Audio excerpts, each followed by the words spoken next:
Hello everyone, welcome to Anushruti art zone. ನಿಮ್ಮ ಮನೆಗಳಲ್ಲೂ ಈ ರೀತಿ ಸಾಸ್ಗಳನ್ನು ಬಳಸ್ತೀರಿ ಅಲ್ವಾ? ಅದು ಖಾಲಿ ಆದಮೇಲೆ ಅದರ ಬಾಟಲ್ನ ಏನು ಮಾಡ್ತೀರಾ? ಹಾಗೆ ಸುಮ್ಮನೆ ಬಿಸಾಕ್ಬಿಡ್ತೀರಾ. ಆದರೆ ಇವತ್ತಿನ ಈ ವಿಡಿಯೋ ನೀವು ನೋಡಿದ ಮೇಲೆ ಆ ಬಾಟಲ್ನ ಬಿಸಾಕೋದು ಬದಲಿಗೆ ಈ ತರಹ ಉಪಯೋಗಿಸ್ತೀರಾ. ಬನ್ನಿ ಅದು ಹೇಗೆ ಅಂತ ತಿಳ್ಕೊಳ್ಳೋಣ. ಮೊದಲಿಗೆ ಸಾಸ್ ಖಾಲಿ ಆದ ತಕ್ಷಣ ಬಾಟಲನ್ನು ನೀಟಾಗಿ ತೊಳೆದಿಟ್ಕೊಂಡ್ಬಿಡಿ. ಆ ನಂತರ ನೋಡಿ, ಹೀಗೆ ಕ್ಯಾಪ್ಗೂ ಬಾಟಲ್ನ ಒಳಗಡೆಗೆ ಮಧ್ಯ ಒಂದು ನಾಬ್ ಥರ ಇರುತ್ತಲ್ವ, ಅದನ್ನು ಚಾಕುನ ಸಹಾಯದಿಂದ ನೀವು ತೆಗಿಬೇಕಾಗತ್ತೆ. ಇದನ್ನು ತೆಗೆದುಬಿಟ್ಟು ನೀಟಾಗಿ ನೀರು ಹಾಕಿ ತೊಳೆದು ಒಣಗಿಸಿ ಇಟ್ಕೋಬೇಕು. ಈಗ ಇದ್ರ ಒಳಗಡೆಗೆ ನಾನು ರಂಗೋಲಿ ಪುಡಿಯನ್ನು ಹಾಕ್ತಾ ಇದ್ದೀನಿ. ನೋಡಿ, ಸಾಮಾನ್ಯವಾಗಿ ನಾವು ಮನೆ ಮುಂದೆ ಪ್ರತಿದಿನ ರಂಗೋಲಿ ಬಿಡ್ತೀವಿ ಅಲ್ವಾ? ಯಾರಿಗೆ ಈ ರೀತಿ ರಂಗೋಲಿ ಕೈಯಿಂದ ಎಳೆಗಳನ್ನು ಬಿಡೋಕ್ಕೆ ಬರೋದಿಲ್ವೋ ಅವರು ಈ ಬಾಟಲನ್ನು ಉಪಯೋಗಿಸಿ ರಂಗೋಲಿಯನ್ನು ಬಿಡಬಹುದು. ಬನ್ನಿ ಹೇಗೆ ಅಂತ ತಿಳಿಸ್ಕೊಡ್ತೀನಿ.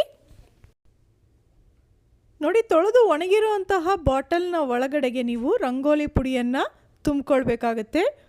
ಒಂದು ಚಿಕ್ಕ ಸ್ಪೂನಿನ ಸಹಾಯದಿಂದ ಇದ್ರ ಒಳಗಡೆಗೆ ರಂಗೋಲಿ ಪುಡಿಯನ್ನು ಹಾಕಿ ಇಟ್ಕೋಬಹುದು.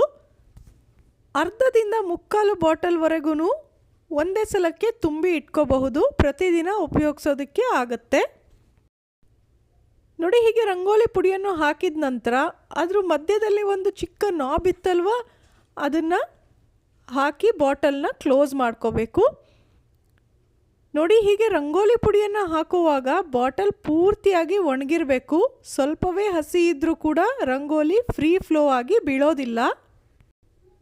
ಈಗ ನೋಡಿ, ಇದರಿಂದ ನೀವು ಎಲ್ಲಿ ರಂಗೋಲಿಯನ್ನು ಹಾಕಬೇಕೋ ಅಲ್ಲಿ ಈ ತರಹ ಬೇಕಾದ ಡಿಸೈನ್ ಮಾಡ್ತಾ ಹೋದರೆ ಆಯಿತು. ಎಷ್ಟು ಸುಲಭವಾಗಿ ಇದರಿಂದ ರಂಗೋಲಿ ಬೀಳ್ತಾ ಬರುತ್ತೆ.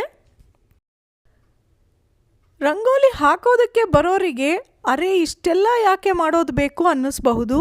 ಆದರೆ ಯಾರಿಗೆ ರಂಗೋಲಿ ಎಳೆಗಳನ್ನು ಬಿಡೋದಕ್ಕೆ ಬರೋದಿಲ್ವೋ ಅವರಿಗೆ ಈ ಐಡಿಯಾ ತುಂಬಾ ಉಪಯೋಗಕ್ಕೆ ಬರುತ್ತೆ. ಹಾಗಾಗಿ ನಿಮಗೇನಾದರೂ ರಂಗೋಲಿ ಹಾಕೋದಕ್ಕೆ ಬರೋದಿಲ್ಲ ಅನ್ನೋದಾದರೆ ನೀವು ನಮ್ಮ ಚಾನಲ್ನ ನೋಡಿ, ತುಂಬ ವಿಧಗಳಲ್ಲಿ ರಂಗೋಲಿಯನ್ನು ಹಾಕೋದು ನಾವು ತಿಳಿಸ್ಕೊಟ್ಟಿದ್ದೀವಿ. ಖಾಲಿ ಬಾಟಲಿಂದ ಇರಬಹುದು, ಖಾಲಿಯಾಗಿರುವಂತಹ ಪೆನ್ನಿಂದ ಇರಬಹುದು, ಜಾಮ್ ಬಾಟಲಿಂದ, ರಟ್ಟಿನ ಪೀಸಿಂದ, ಇವೆಗಳೆಲ್ಲವನ್ನೂ ಬಳಸಿ ರಂಗೋಲಿಯನ್ನು ಬಿಡಿಸಬಹುದು. ಇದೊಂದು ಸರಳ ಉಪಾಯ ಅಲ್ವಾ? ಖಾಲಿಯಾಗಿರುವಂತಹ ಸಾಸ್ ಬಾಟಲ್ ತುಂಬ ನೀವು ರಂಗೋಲಿಯನ್ನು ತುಂಬಿ ಇಟ್ಕೊಂಡ್ಬಿಟ್ರೆ ಪ್ರತಿದಿನ ಬೆಳಗ್ಗೆ ನೋಡಿ ಬೇಗನೆ ಈ ರೀತಿ ಹೊಸ್ತಿಲ ಮೇಲಾಗಲಿ ಅಂಗಳದಲ್ಲಾಗಲಿ ರಂಗೋಲಿಯನ್ನು ನೀವು ಬಿಡಿಸಬಹುದು. ನೀವು ಇದನ್ನು ಟ್ರೈ ಮಾಡಿ ಹೇಗೆ ಬಂತು ಅಂತ ಕಾಮೆಂಟ್ ಮಾಡಿ ತಿಳಿಸಿ.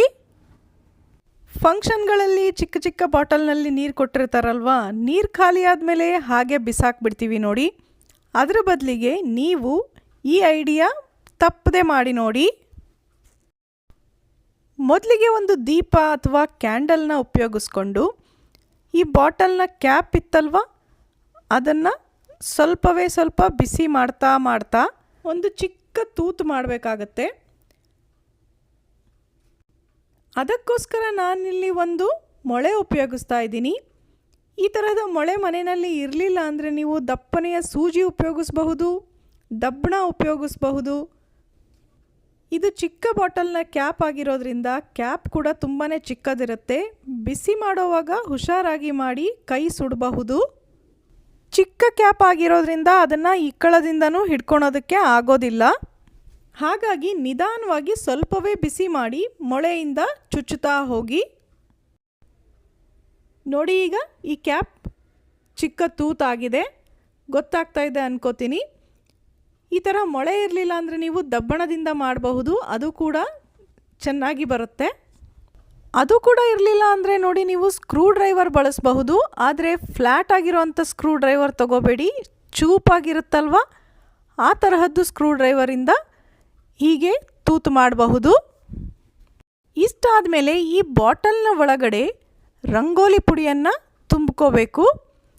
ನೋಡಿ, ಒಂದು ಚಮಚದಿಂದ ನಾನು ಈ ಚಿಕ್ಕ ಬಾಟಲ್ ಒಳಗಡೆ ರಂಗೋಲಿ ಪುಡಿಯನ್ನು ತುಂಬಿಸ್ತಾ ಇದ್ದೀನಿ. ನೀವು ವೇಸ್ಟ್ ಆಗಿರುವಂತಹ ಒಂದು ಬಾಟಲ್ ಇದ್ದರೆ ಖಂಡಿತ ಈ ಐಡಿಯಾ ಟ್ರೈ ಮಾಡಿ ನೋಡಿ. ರಂಗೋಲಿ ಹಾಕೋದಕ್ಕೆ ಬರೋದಿಲ್ಲ ಅನ್ನೋರು ಕೂಡ ಸೂಪರಾಗಿ ರಂಗೋಲಿ ಹಾಕ್ತೀರಾ. ಎಷ್ಟು ಬೇಕೋ ಅಷ್ಟು ರಂಗೋಲಿ ಪುಡಿಯನ್ನು ಹಾಕಿದ ನಂತರ ಈ ತೂತ್ ಮಾಡ್ಕೊಂಡಿದ್ವಿ ಅಲ್ವಾ, ಆ ಕ್ಯಾಪನ್ನು ಟೈಟಾಗಿ ಮುಚ್ಚಬೇಕು. ರಂಗೋಲಿ ಟೂಲ್ಸ್ ಅಂತ ಮಾರಲಿಕ್ಕೆ ಬರುತ್ತೆ ಅಲ್ವಾ, ಅದರಲ್ಲೂ ಇದೇ ತರಹ ಒಂದು ಬಾಟಲ್ ಇರುತ್ತೆ ನೋಡಿದ್ದೀರಾ. ಅದರ ಬದಲಿಗೆ ನೀವೇ ಮನೆಯಲ್ಲಿ ಈ ತರಹ ಒಂದು ರಂಗೋಲಿ ಟೂಲ್ ರೆಡಿ ಮಾಡ್ಕೋಬಹುದು. ನೋಡಿ ಇದರಿಂದ ಎಷ್ಟು ಚೆನ್ನಾಗಿ ರಂಗೋಲಿ ಎಳೆ ಬರ್ತಾ ಇದೆ. ನಿಮಗೆ ಬೇಕಾದ ಹಾಗೆ ಯಾವುದೇ ಡಿಸೈನನ್ನು ಕೂಡ ಈಸಿಯಾಗಿ ಮಾಡ್ಕೋಬಹುದು. ರಂಗೋಲಿ ಹಾಕೋದಕ್ಕೆ ಬರೋದಿಲ್ಲ, ಎಳೆಗಳು ನೀಟಾಗಿ ಸ್ಟ್ರೇಟಾಗಿ ಬರೋದಿಲ್ಲ ಅನ್ನೋರು ಈ ಐಡಿಯಾ ಖಂಡಿತ ಫಾಲೋ ಮಾಡಿ. ನಿಮಗೆ ಇಷ್ಟ ಬಂದ ಡಿಸೈನ್ ಸೂಪರಾಗಿ ರಂಗೋಲಿ ಹಾಕಬಹುದು. ಇನ್ನೂ ಹೆಚ್ಚಿನ ಐಡಿಯಾಗಳಿಗೋಸ್ಕರ ನೀವು ನಮ್ಮ ಚಾನಲ್ನ ಪ್ಲೇಲಿಸ್ಟನ್ನು ಒಮ್ಮೆ ಚೆಕ್ ಮಾಡಿ. ಹಾಗೆ ನೀವು ಇನ್ನೂ ಚಾನಲ್ನ ಸಬ್ಸ್ಕ್ರೈಬ್ ಮಾಡಿರಲಿಲ್ಲ ಅಂದರೆ ಪ್ಲೀಸ್ ಈಗಲೇ ಸಬ್ಸ್ಕ್ರೈಬ್ ಮಾಡ್ಕೊಳ್ಳಿ. ಇದರಿಂದ ಕೇವಲ ಉದ್ದ ಎಳೆಗಳಷ್ಟೇ ಅಲ್ಲ, ನೋಡಿ ಈ ರೀತಿ ಪುಟಾಣಿ ಡಾಟ್ಗಳನ್ನು ಇಟ್ಟುಬಿಟ್ಟು ಅದನ್ನು ಒಂದು ಚಮಚದಿಂದ ಈ ರೀತಿ ಪ್ರೆಸ್ ಮಾಡ್ತಾ ಹೋಗಿ ಆನಂತರ ಮತ್ತೆ ಬಾಟಲ್ನಿಂದ ನೋಡಿ ಇದರ ಸುತ್ತ ಹೂವಿನ ರೀತಿ ದಳಗಳನ್ನು ಹಾಕಬಹುದು. ಅದು ಕೂಡ ತುಂಬಾ ಚೆನ್ನಾಗಿ ಬರುತ್ತೆ. ನೀವು ಈ ಐಡಿಯಾನ ಫಾಲೋ ಮಾಡಿ ಹೇಗನ್ನಿಸ್ತು ಅಂತ ಕಮೆಂಟ್ ಮಾಡಿ ತಿಳಿಸೋದನ್ನು ಮರಿಬೇಡಿ. ಮತ್ತೆ ಸಿಗೋಣ ಇನ್ನೊಂದು ಇಂಟ್ರೆಸ್ಟಿಂಗ್ ವಿಡಿಯೋ ಜೊತೆ. ಧನ್ಯವಾದಗಳು.